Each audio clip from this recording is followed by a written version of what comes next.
l'alcool. Et lorsqu'elle rentrait, et le couac était...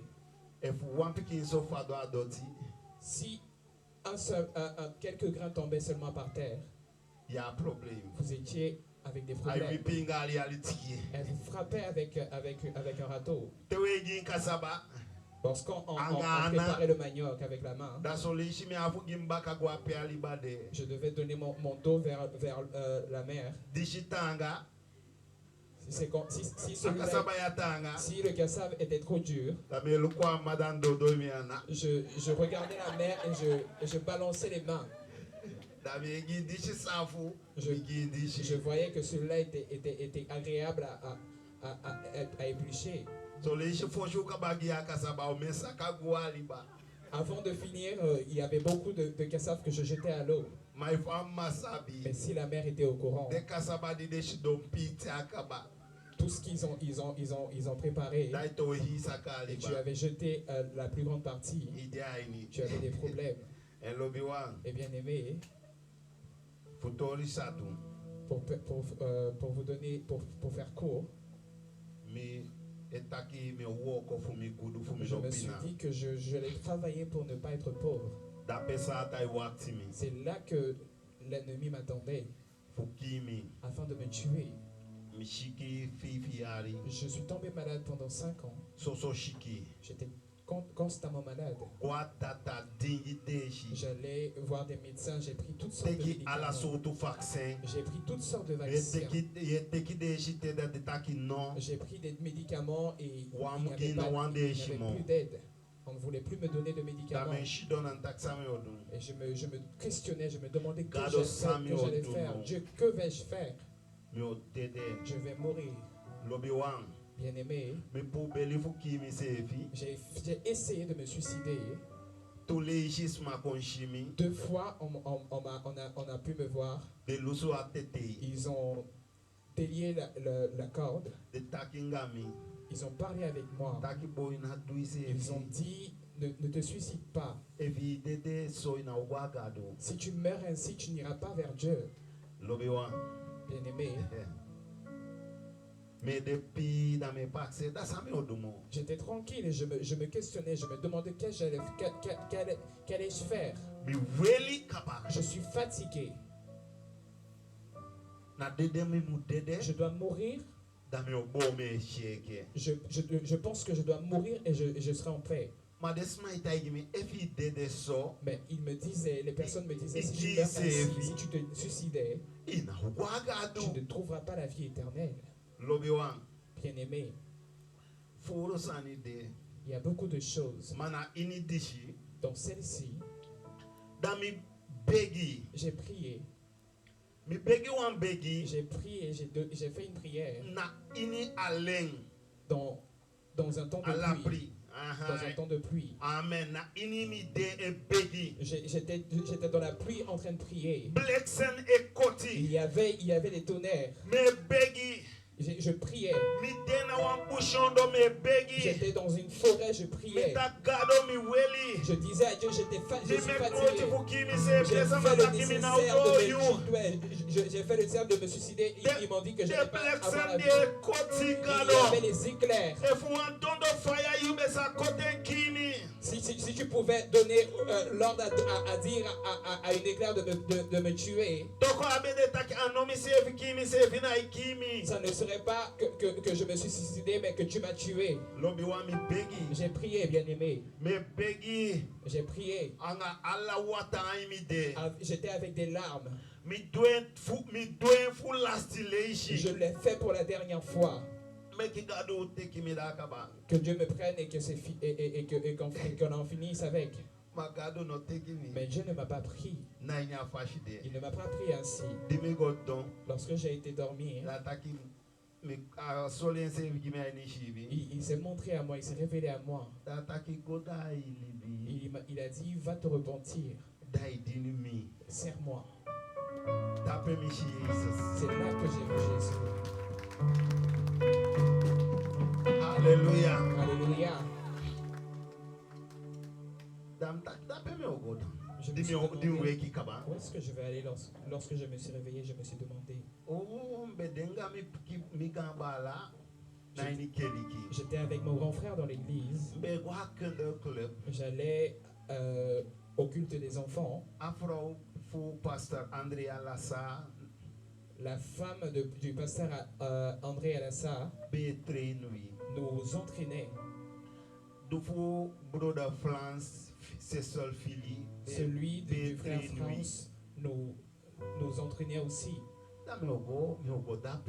Je pense que je vais aller là-bas. Et mon cœur a décidé d'aller là-bas.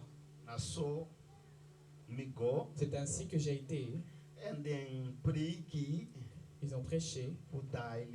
Ils ont prêché pour de la repentance et de prendre Jésus. Ils ont prêché comment tu allais recevoir la paix. Et c'est ainsi que j'ai accepté Jésus. Avec tout ce qui était sur mon corps. Parce que je vivais dans la maison des occultistes. Wow.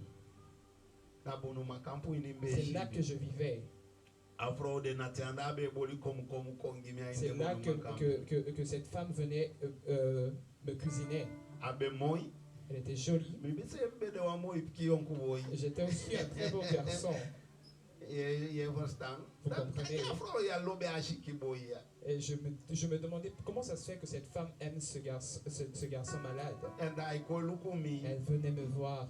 Elle me demandait comment ça va dans la maison des occulteurs. Il faisait des choses pour toi. Il préparait des choses pour toi afin que tu avoir la paix. Et bien aimé, il n'y avait pas de paix. Avec tous ceux qui m'ont préparé, je n'avais pas de paix. Mais j'ai eu Jésus.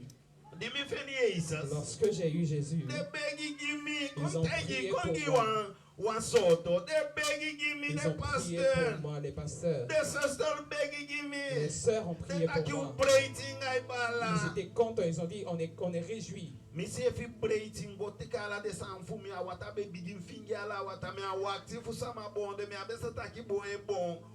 J'ai récupéré tout ce qu'on m'avait préparé, je les ai envoyés à l'eau.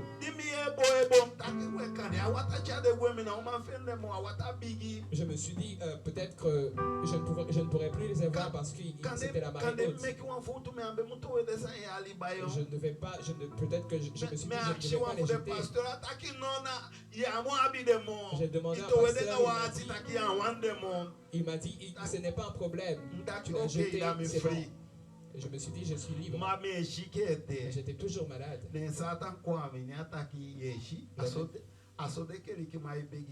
L'ennemi est venu vers moi et m'a dit, tu vois, c'est ainsi que les chrétiens prient pour toi. Et ils te disent que tu es guéri. Tu vois, tu es toujours malade.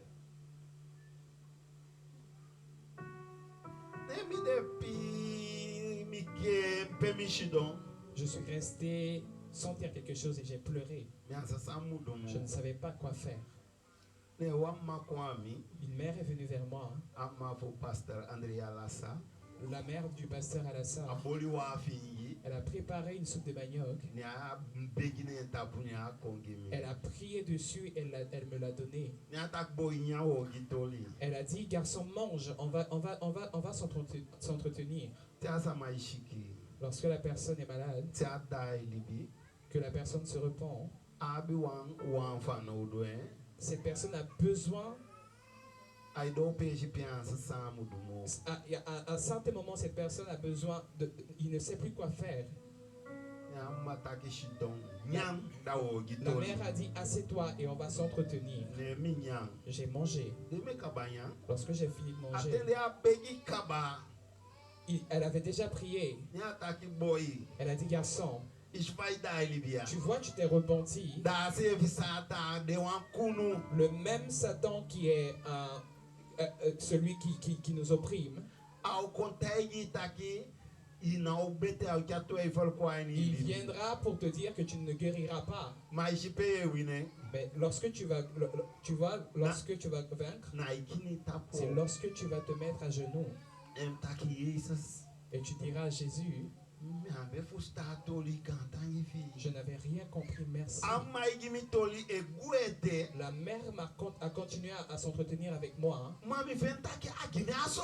Mais je me suis dit, elle m'a donné la clé. J'étais dans l'impatience qu'elle parle. Parce que c'est cela que je cherchais.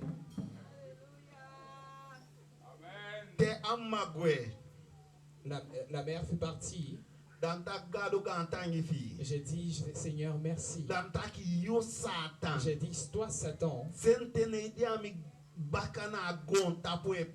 fait un bon moment que tu es derrière moi sur ce monde. Je vais te dire quelque chose afin que tu le saches aujourd'hui.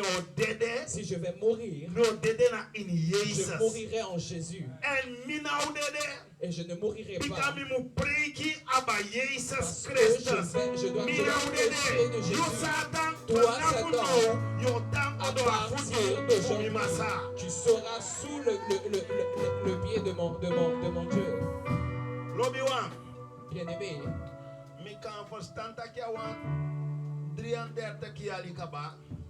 ça fait déjà 33 ans. Jésus m'a délivré. Je suis délivré. Je suis quelqu'un de libre. Jésus m'a délivré. Alléluia. Alléluia. Oh, mon Dieu est bon. Mon Dieu est un bon Dieu.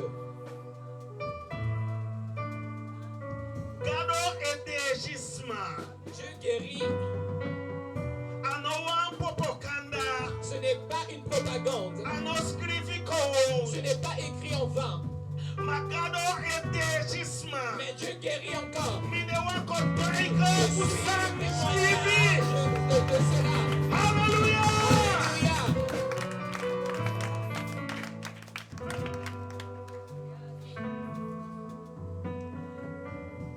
Alléluia. Make me lazy. Johannes 4. Dans Jean 4. Alléluia. Kuria la bakashando. Masra Jesus. Jude a Christus. Alléluia. Lobi wan suma fen Jesus. Bien-aimé, celui qui a Jésus,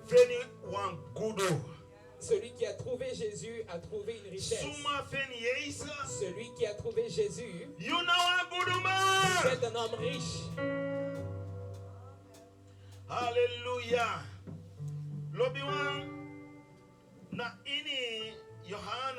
Dans Jean 4, à partir du verset 13. Non. Excusez-moi. Alléluia. Verset 6. Ataki trape a petit pour Jacob bende. Là se trouvait le puits de Jacob. Jesus ben weary pour a langa waka. Jésus était fatigué du long voyage qu'il avait fait. Sans a waka qu'il avait fait. So asaka si don na sei na apeti. Alléluia. Il s'est assis à côté d'une puits. C'était vers environ midi. Alléluia. Di demande di ben etekleri fu Jesus ben go ini a photo.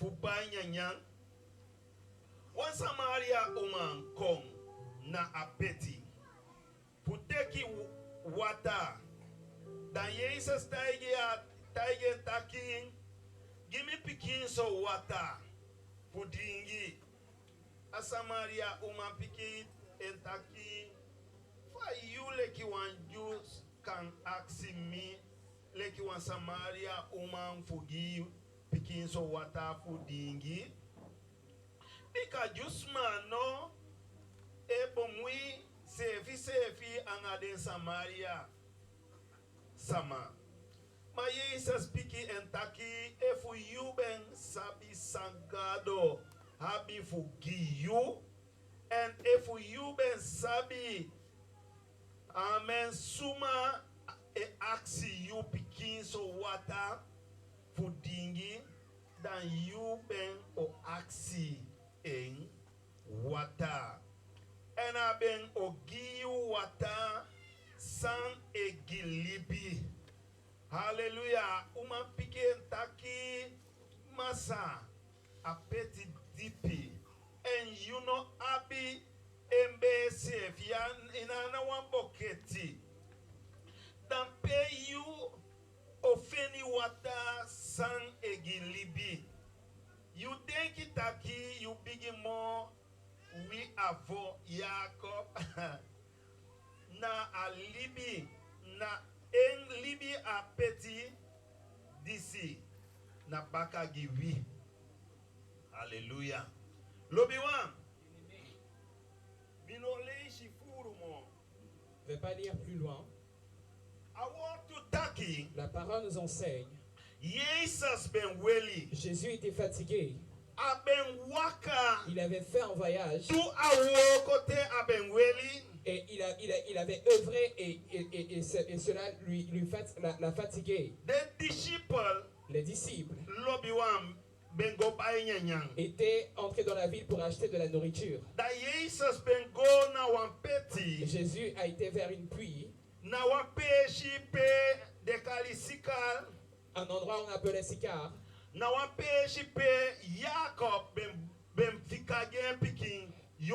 Un endroit que Jacob avait laissé pour son fils Joseph.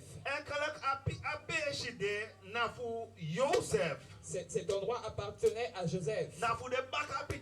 Ça appartenait aux enfants de Joseph. Mais le monde était séparé. Le peuple d'Israël, les Juifs, ils devaient savoir où ils avaient. Et toutes les autres tribus devaient savoir où ils avaient aussi. Et le peuple de la Samarie, ils étaient mélangés. Les personnes qui ne servaient pas Dieu, ils se sont mélangés avec les Juifs. Ils étaient dans la ville de la Samarie. Il y avait un ennemi. La parole nous enseigne que la femme dit à Jésus lui a demandé un peu d'eau pour boire. La femme lui répondit,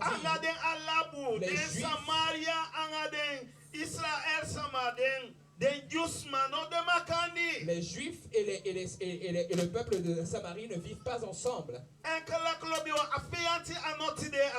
Ce n'est pas aujourd'hui que l'ennemi a commencé à œuvrer.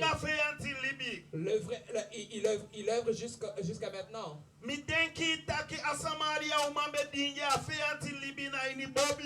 La femme de la Samarie avait reçu cela des saints de ses ancêtres.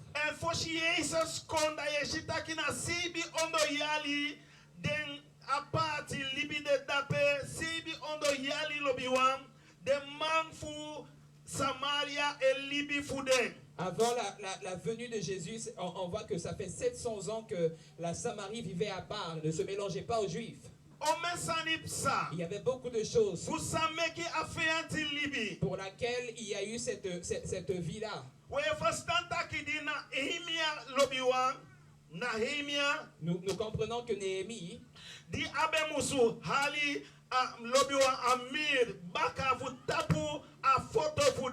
lorsqu'ils devaient reconstruire le mur pour protéger leur ville, un homme qu'on appelait Sabah et Tobia, il s'était dressé contre Néhémie. Ils étaient contre lui, ils voulaient comploter contre lui.